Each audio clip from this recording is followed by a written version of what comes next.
Hi, இன்றைக்கி நம்ம trending சமையல் சேனலில் பார்க்க போகிறது வாழைப்பூ பிரியாணி. வெஜ் லவர்ஸ் கவனிங்க. இது நீங்கள் இதுவரை சுவை தீராத சுவை ஆரோக்கியமான வாழைப்பூ பிரியாணி ரெசிபி தாங்க பார்க்க போகிறோம். முதல்ல யாரெல்லாம் என்னோடய சேனல் சப்ஸ்கிரைப் பண்ணலையோ கூட சப்ஸ்கிரைப் பண்ணுங்கள், மறக்காமல் ஆள் கொடுங்க. அப்போ தான் நான் போடுற வீடியோஸ் உங்களுக்கு உடனே வரும். வாங்க வீடியோக்குள்ளே போகலாம்.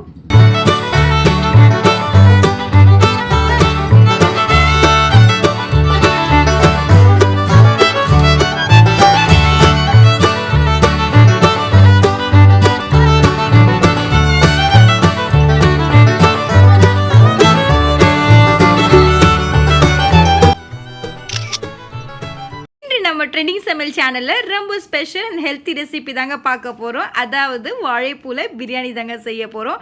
நம்ம சிக்கன் பிரியாணி, ப்ரான் பிரியாணி, இந்த மாதிரி நிறைய வெரைட்டிஸில் பிரியாணி பார்த்துருப்போம். வெஜ் லவர் சாப்பிட்றவங்களுக்கு ஒரு அருமையான நம்ம ஒரு பிரியாணி செய்ய போகிறோம். கண்டிப்பாக ட்ரை பண்ணுங்கள், நீங்களும் என்ஜாய் பண்ணுவீங்க. வாங்க வீடியோக்குள்ளே போகலாம். முழுசாக நம்ம வாழைப்பூ எடுத்துருக்கோம். அது ஃப்ரெஷ்ஷாக எங்கள் மரத்தில் காய்ச்சிது. ஸோ அதை நம்ம ஆஞ்சிக்கலாங்க. இப்போ எப்படி ஆயிடுது நான் காட்டுறேன்.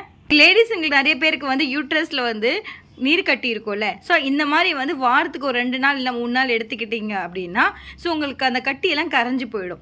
ஸோ இன்றைக்கி பார்த்தீங்கன்னா நான் வாழைப்பூ எடுத்திருக்கேன். அது எப்படி ஆயிடுதுன்னு சொல்லிட்டு நான் 1 by 1 காட்டுறேன். கிளியர்னு கேட்டால் பாருங்கள். ஸோ இப்போ பார்த்தீங்கன்னா இதில் பூ இருக்குல்ல. ஸோ அந்த பூ எல்லாம் 1 by 1 ரிமூவ் பண்ணிடலாங்க. ஸோ இதை ரிமூவ் பண்ணிவிட்டு நம்ம எல்லாமே எடுத்து வச்சிடலாம். அப்போ தான் நம்மளுக்கு அந்த ஆயும் போது கரெக்டாக வரும். இப்போல்லாம் ஈஸி மெத்தட் தாங்க, அந்தளவுக்கு வேலையே இருக்காது. வெஜ் சாப்பிட்றவங்களுக்கு ரொம்பவே இது ட்ரை பண்ணுங்க. ஸோ இதே மாதிரி பார்த்தீங்கன்னா நம்மக்கிட்ட இருக்கிறது எல்லாமே நம்ம பூ எடுத்து வச்சிடலாங்க. சூப்பராக நம்ம ஆஞ்சி எடுத்துட்டோம். பார்க்க பலன்னு ஃப்ரெஷ்ஷாக இருக்குது பாருங்கள். இப்போ நம்ம என்ன பண்ணலாம், இதை ஒன்று ஒன்றா பிச்சிடலாம். அந்த ஒரு பூ எடுத்துக்கலாங்க. இந்த பூவில் கீழே பார்த்தீங்கன்னா டவுனில் ஸோ ஒரு பேக் மாதிரி இருக்கும். அதை ரிமூவ் பண்ணிவிடுங்க. அது பேக்குன்னு தான் சொல்லுவாங்க. ஸோ அது சென்டரில் பெட்டல்ஸ் நீட்டாக இருக்கும். அதுவுமே நீங்கள் எடுத்துடலாம். இப்போ நம்ம இதை எடுத்து ஓரமாக வச்சிடலாங்க. ஸோ அந்த மாதிரி ரிமூவ் பண்ணிவிட்டு எல்லாமே நம்ம இதே மாதிரி ரெடி பண்ணி வச்சிடலாம். எல்லாமே ஆஞ்சி வச்சுட்டோங்க. ஸோ அந்த கீழே இருக்கிற ஒரு பூவை காட்டுறேன். அந்த கீழே இருக்கிற பேக்கும் ரிமூவ் பண்ணிட்டோம். அந்த நடுவில் இருக்கிற அந்த பெட்டல்ஸ் இருக்குல்ல, இந்த பிளாக் கலர் நீட்டாக நான் சொன்னல, அதுவுமே ரிமூவ் பண்ணிட்டோம். இப்போ இதோடைய கலர் சேஞ்ச் ஆகக்கூடாது. ஸோ அதனால் இதுக்கு ஒரு ட்ரிக் இருக்குது, அதை நான் காட்டுறேன். ஸோ இப்போ நான் மோர் ரெடி பண்ணி வச்சுருக்கேன். தயிரில் பார்த்தீங்கன்னா தண்ணியை விட்டுட்டு லைட்டாக சால்ட் ஆட் பண்ணிக்கலாம். ஸோ அதில் சால்ட் ஆட் பண்ணதுக்கப்புறமா நம்ம ஆல்ரெடி ரெடி பண்ணி வச்சுருந்த அந்த வாழைப்பூவை இதில் போட்டுடலாம். ஸோ இந்த மாதிரி நம்ம மோரில் போட்டோம் அப்படின்னா உடனே போட்டுடணும், கலர் சேஞ்ச் ஆகாது. இல்லை நீங்கள் அப்படியே ஆஞ்சி வச்சிங்கன்னா இது கலர் சேஞ்ச் ஆகிடும், உங்களுக்கு பிளாக் கலராக ஆகிடும். இதுக்கப்புறம் பார்த்தீங்கன்னா நம்ம ஸ்ட்ரெயிட்டாக வாழைப்பூ பிரியாணி செய்ய ஆரம்பிச்சிடலாம். இதை எடுத்து ஓரமாக வச்சிடலாங்க. ஆல்ரெடி ஆஞ்சி வச்சுருந்தோம்ல வாழைப்பூவை. ஸோ அதை நல்லா நம்ம வாஷ் பண்ணி க்ளீன் பண்ணி எடுத்துட்டோம். ஸோ நம்ம இன்றைக்கி இப்படி தான் நம்ம இதை வச்சு தான் செய்ய போகிறோம். அது முழுசாக இருக்கணும். இது நம்ம ஸ்லைஸாக நம்ம கட் பண்ண மாட்டோம். இப்போ நம்ம அடுத்த ஸ்டெப் நம்ம பார்க்கலாம். ஸோ பிரியாணிக்கு தேவையான ஸ்பைசஸ் இப்போ நம்ம பார்த்துடலாங்க. ஸோ நான் பார்த்திங்கன்னா கொத்து புதினா எடுத்துருக்கேன், நல்லா வாஷ் பண்ணி. ஸோ தேவையான அளவுக்கு பார்த்திங்கன்னா 4 நீட்டு வாக்கில் நான் வெங்காயம் எடுத்திருக்கேன். ஸோ தக்காளி ஆட் பண்ணியிருக்கேங்க. தக்காளி பார்த்தீங்கன்னா 4 எடுத்திருக்கேன். ஸோ நீங்கள் உங்களுக்கு எவ்வளோ தேவையோ அதுக்கு தகுந்த மாதிரி நீங்கள் கூடி குறைச்சி எடுத்துக்கோங்க. ஸோ காரத்துக்கு ஏற்ப பார்த்தீங்கன்னா ஒரு 7-8 நான் பச்சை மிளகாய் எடுத்திருக்கேன்.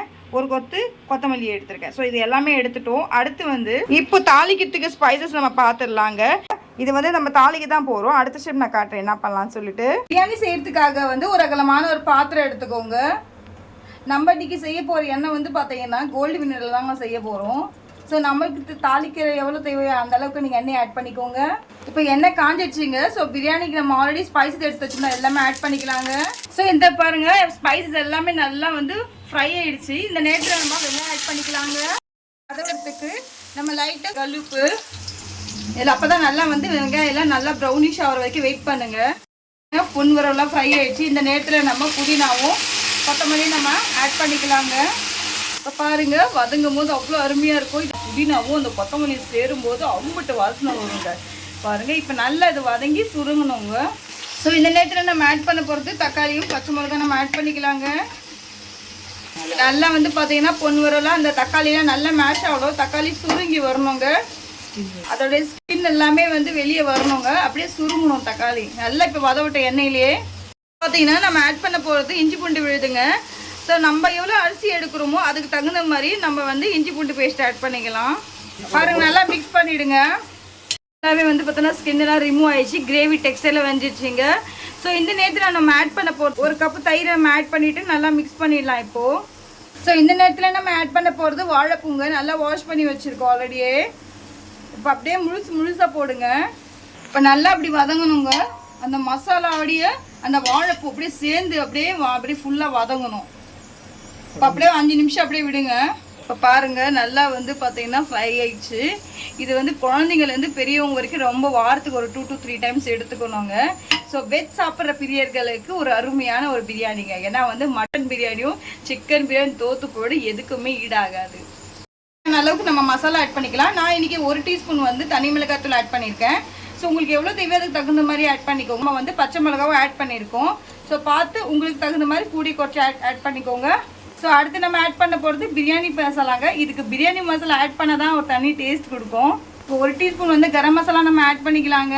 இப்போ போட்டு நல்லா மிக்ஸ் பண்ணுங்கள். அடி பிடிக்காத அளவுக்கு மிக்ஸ் பண்ணணும். அடுப்பை விட்டு எங்கேயும் போயிடாதீங்க. அந்த வாழைப்பூவில் இருந்த மசாலாவுடைய சாரெல்லாம் இறங்கி வரணுங்க. தக்காளியோட ஸ்கின்னு வந்து பார்த்தா ரிமூவ் ஆயிடுச்சு. இப்போ பாருங்கள் நல்லா கொதிக்குது, பபிள்ஸ் வருது பாருங்க, எண்ணெய்லாம் தெரிஞ்சு அப்படியே மேலே வருதுங்களா. ஸோ இந்த நேரத்தில் நம்ம எவ்வளோ அரிசி எடுத்துருக்கோமோ அதுக்கு தகுந்த மாதிரி நம்ம தண்ணி ஆட் பண்ணிக்கலாங்க. ஸோ நான் இன்னைக்கு வந்து பார்த்தீங்கன்னா இந்த கிளாஸ் அளவு படி 4 கிளாஸ் தான் நம்ம அரிசி எடுத்திருக்கோம். ஸோ ஒரு கிளாஸ்க்கு 1க்கு 1.5. எப்போவுமே நீங்கள் பாஸ்மதி அரிசி எடுக்கும்போது 1 கிளாஸ் எடுத்தீங்க அப்படின்னா 1 கிளாஸ்க்கு 1க்கு 1.5 நீங்கள் ஆட் பண்ணிக்கணும். இப்போ வந்து நான் ஆட் பண்ணிக்கிறேங்க 1. ஸோ டோட்டலாக நம்ம வந்து இந்த கிளாஸ் படி 6 கிளாஸ் நம்ம தண்ணி ஆட் பண்ணிக்கலாங்க. இதுதான் கரெக்டான ரேஷியோ. இப்போ போட்டு அளவுக்கு நீங்கள் கல்லுப்பு ஆட் பண்ணிக்கோங்க. ஸோ நான் இன்றைக்கி வந்து செய்ய போகிறது தம் பிரியாணி தாங்க செய்ய போகிறேன். இப்போ நம்ம மூடியை போட்டுடலாங்க. மூடியை போட்டு கொதிக்க விடலாம். கொதிச்சு மேலே வருது, பபுள்ஸ் எல்லாம் வருது. ஸோ இந்த நேரத்தில் வந்து ஆல்ரெடி நம்ம 10 நிமிஷம் வந்து பாஸ்மதி அரிசி ஊற வச்சுருந்தோம். அது தண்ணி இல்லாமல் நம்ம வடிகட்டி போட்டுக்கலாங்க. ஸோ இந்த நேரத்தில் உப்பு காரம்லாம் எப்படி இருக்குன்னு பாருங்கள். உங்களுக்கு தகுந்த மாதிரி கூடி குறைச்சி அட்ஜஸ்ட் பண்ணிக்கோங்க. நான் இன்றைக்கி வாழைப்பூ தம் பிரியாணி தான் செய்ய போகிறேன். ஸோ இதுக்கு வந்து பார்த்தோன்னா நல்லா அரிசியெல்லாம் ஆட் பண்ணிட்டோம். இப்போ மூடி போட்டுடலாங்க. ஸோ அப்படியே இந்த 10 நிமிஷம் அப்படியே விடுங்க ஃப்ரீயாக ஆயிடுச்சுங்க. இப்போ பாருங்கள் நம்ம அடியிலேருந்து அப்படியே லைட்டாக வந்து அந்த அரிசியெல்லாம் அப்படியே உடையக்கூடாது, அப்படியே கிண்டிடலாம் லைட்டாக. இந்த நேரத்தில் வந்து மேலே வந்து பார்த்தீங்கன்னா புதினாவும் கொத்தமல்லி நம்ம ஆட் பண்ணிக்கலாங்க. இப்போ மறுபடியும் நம்ம மூடி போட்டுடலாங்க. இப்போ இதுக்கு மேலே வந்து பார்த்தீங்கன்னா நான் இன்னொரு சின்ன அடுப்பில் வந்து பார்த்தீங்கன்னா சுடு தண்ணி வச்சுருந்தேன். நான் வந்து சிம்மில் வச்சுட்டேன். சிம்மில் வச்சுட்டதுக்கு அப்புறமா 20 நிமிஷம் அப்படியே தம்மிலே இருக்கட்டும். 20 நிமிஷம் கழிச்சு நம்ம பார்க்கலாம். A few moments later. இப்போ ஸ்டவ் ஆனதில் நம்ம ஆஃப் பண்ணிடலாங்க. இப்போ எடுத்துடலாங்க. சூப்பரான வந்து மணக்க ருசிக்க ஒரு அருமையான ஒரு வாழைப்பூ பிரியாணி ரெடி ஆயிடுச்சுங்க. சூப்பராக வெந்திருக்குது. அரிசிலாம் பாருங்களா, தண்ணி ஃபுல்லாக இழுத்துடுச்சுங்க. அரிசி ஒன்று கூட பாருங்க நல்லா குழையில நல்லா வெந்திருக்கு. அப்படியே அரிசி தூக்கிட்டு நிற்குது பாருங்களா. இதே மாதிரி நான் சொன்ன மெஷர்மெண்ட் மாதிரியே நீங்களும் செய்யுங்க. நான் எங்கேயாவது அடி பிடிச்சிருக்கான்னு பாருங்களா. எங்கேயுமே அடி பிடிக்கல. இப்போவே சாப்பிடணுன்னு தோணுதுங்க. இப்போ நம்ம சர்வ் பண்ணிடலாங்க. இப்போ பாருங்கள் செம்ம சூப்பரான ஒரு கமகமன்னு ஒரு வாசனையோட, அதுவும் என்னுடைய ஸ்டைலில் அருமையான ஒரு வாழைப்பூ பிரியாணிங்க. இப்போ நான் சாப்பிட போகிறேன் தட்டில் வச்சு. பாருங்கண்ணா அந்த வாழைப்பூ பாருங்கள் அவ்வளோ அருமையாக இருக்குது. இது உடம்புக்கு இந்த மாதிரி ஒரு பிரியாணி செஞ்சு நீங்கள் சாப்பிட்டீங்கன்னா அவ்வளோ அருமையாக இருக்கும். ஏன்னா குழந்தைங்க வந்து மோஸ்ட்டாக வாழைப்பூ சாப்பிட மாட்டாங்க. அதில் சின்ன ஒரு கசப்பு தன்மை வரும். ஸோ இந்த மாதிரி நீங்கள் செஞ்சு பசங்களுக்கு கொடுத்தீங்கன்னா அவங்களும் ஹாப்பி, நீங்களும் ஹாப்பி. இப்போ பாருங்க ஒரு சுவையாகவும் ஆரோக்கியமாகவும் இருக்கும் இந்த உணவு ரெசிபிங்க. பாருங்க பார்க்கவே அவ்வளோ பலன்னு இருக்கு. நான் சாப்பிடும்போது எவ்வளோ அம்புட்டு ருசியாக இருக்கும் பாருங்க. இந்த ரெசிபி பிடிச்சிருந்தா ஒரு லைக் பண்ணுங்க, ஒரு ஷேர் பண்ணுங்க, சப்ஸ்கிரைப் பண்ணுங்க. மறக்காம என்னுடைய ட்ரெண்டிங் சமையலுக்கு பெல் ஐக்கனை கிளிக் பண்ண மறந்துடாதீங்க. மறக்காம என்னுடைய சேனலுக்கு ஆல் என்ற ஆப்ஷன் இருக்கு, அதை கொடுக்க மறந்துடாதீங்க. அப்பதான் நான் போடுற வீடியோஸ் உங்களுக்கு உடனே வரும். பாருங்க இதே மாதிரி சூப்பரான அருமையான டிஷ்ல சந்திக்கும் வரை இப்போ கூட அலமும் விடை பெறுவது. Take care, love you, see you, bye.